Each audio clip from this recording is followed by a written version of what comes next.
juga Fadil udah minta maaf juga ke mereka berdua atas kesalahan Fadil. Nikita Mirzani marah menangis di sidang Fadil Bajideh ya. Hari ini beliau menjadi saksi korban bersama dengan Laura Mezadi. Mereka hadir langsung dalam persidangan kasus yang melibatkan Fadil Bajideh. Suasana pun berubah emosional. Nikita Mirzani sempat marah bahkan menitikan air mata ya. Saat Fadil Bajideh akhirnya mengakui perbuatannya dan meminta maaf secara langsung di hadapan majelis hakim dan para saksi. Nah, bagi kalian yang mengikuti kasus ini sejak awal tentunya akan melihat perbedaan ya. Perbedaan dari sikap Fadil saat awal kasus ini mencuat. Kala itu pihak Fadil terlihat menyangkal dan bahkan menunjukkan perlawanan hukum yang sangat agresif. Jadi di dalam konteks hukum, teman-teman netizen cendol, pengakuan tersangka sebenarnya bisa meringankan ya. Meringankan hukuman, tapi kita juga tetap bertanya ya. Kenapa kasus ini bisa berlarut-larut sampai sejauh ini? Menurut saya, salah satu penyebab utama kenapa kasus Fadil Bajideh jadi panjang dan menambah kekesalan pihak Nikita Mirzani ya. Tidak lain karena pengacara terdahulu terlalu frontal dalam strategi pembelaan. Alih-alih meredakan tensi ya, sikap defensif dan terkesan menyerang balik justru membuat suasana semakin panas. Terutama di mata kita publik ya dan korban yang merasa direndahkan. Jadi di dalam hukum pidana teman-teman penting bagi kuasa hukum untuk tetap profesional ya. Strategi hukum boleh tegas tapi jangan sampai menyinggung atau mendiskreditkan korban. Apalagi di ruang publik karena pada akhirnya sikap klien dan pengacaranya bisa mempengaruhi persepsi hakim, jaksa, bahkan masyarakat. Nah, menurut kalian apakah pengacara terdahulunya Fadil Bajideh terlalu keras ataukah Nikita Mirzani yang memang terlalu emosional? Tulis pendapat kalian di kolom komentar, tapi ingat, kita diskusi pakai akal sehat, bukan nyinyir. Nikita baik, Fadil baik-baik aja. Fadil sudah menyampaikan permintaan. Nikita Mirzani emosional dan histeris di sidang Fadil Bajideh. Jadi kemarin itu jadi momen yang menguras emosi ya. Nikita Mirzani saat hadir sebagai saksi pelapor tidak mampu membendung rasa marah dan tangisnya di ruang sidang. Dia histeris bukan hanya karena luka masa lalu, tapi mungkin juga karena penantian panjang selama proses hukum ini berjalan ya. Namun ada hal yang mengejutkan sekaligus patut diapresiasi sahabat channel. Fadil akhirnya mengakui perbuatannya. Ia menyampaikan pengakuan itu bukan hanya di depan majelis hakim, tapi juga secara langsung kepada Nikita Mirzani dan Laura Mezani. Mengakui kesalahan secara terbuka adalah bentuk tanggung jawab moral yang cukup langka. Dan satu hal yang tidak kalah penting, sikap pengacara Fadil kali ini sangat bijak ya sahabat channel. Tenang, tidak meledak-ledak, tidak membela secara agresif, hanya menjawab yang perlu dijawab ya, seperti seharusnya. Andai saja ya sikap seperti ini sudah ditunjukkan sejak awal, mungkin jalannya kasus ini tidak harus sepanjang dan se-emosional ini.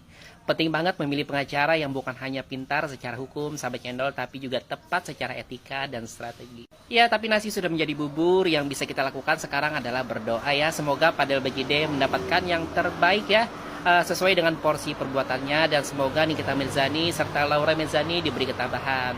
Bahkan bila mungkin kekuatan untuk memaafkan. Hukum bukan cuma soal siapa yang salah dan benar, tapi juga soal hati yang pernah terluka.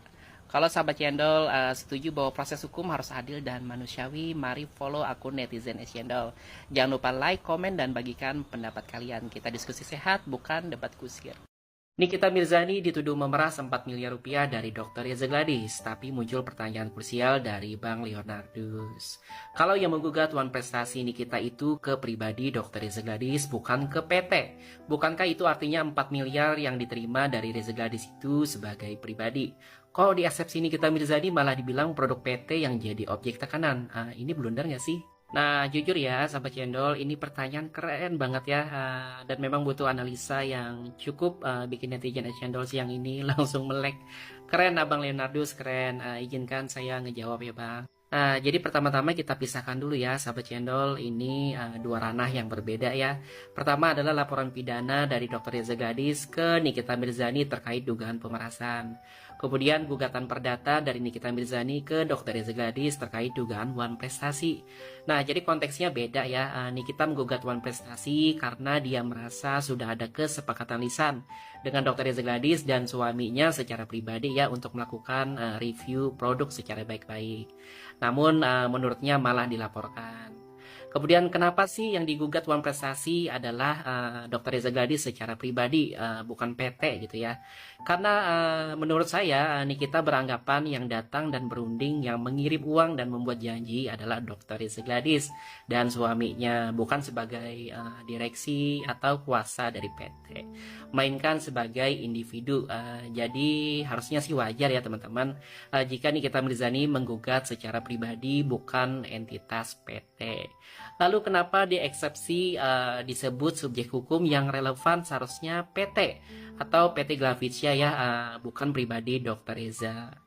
Ini karena menyasar pada objek ancaman ya, yaitu produk Glavicia. Nah, di sini sangat krusial ya, sahabat channel. Jadi di dalam dakwaan jaksa penuntut disebut bahwa ancaman Nikita Mirzani itu berupa akan membongkar dan menyebarkan keburukan tentang produk Glavicia.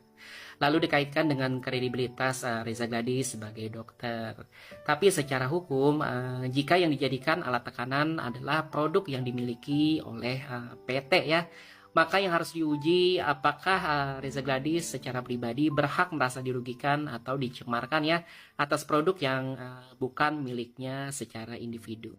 Lalu siapa sih sebenarnya korban pemerasan? Jadi secara faktual uang 4 miliar memang berasal dari Dr. Reza Gladys secara pribadi. Ini yang dikuatkan oleh jalur transfer dan pengakuan dalam gugatan. Namun secara yuridis jika kita melihat unsur utama di dalam pasal 27B ayat 2 Undang-Undang Nomor 1 Tahun 2024 tentang perubahan kedua Undang-Undang ITE dan pasal 369 ayat 1 KUHP.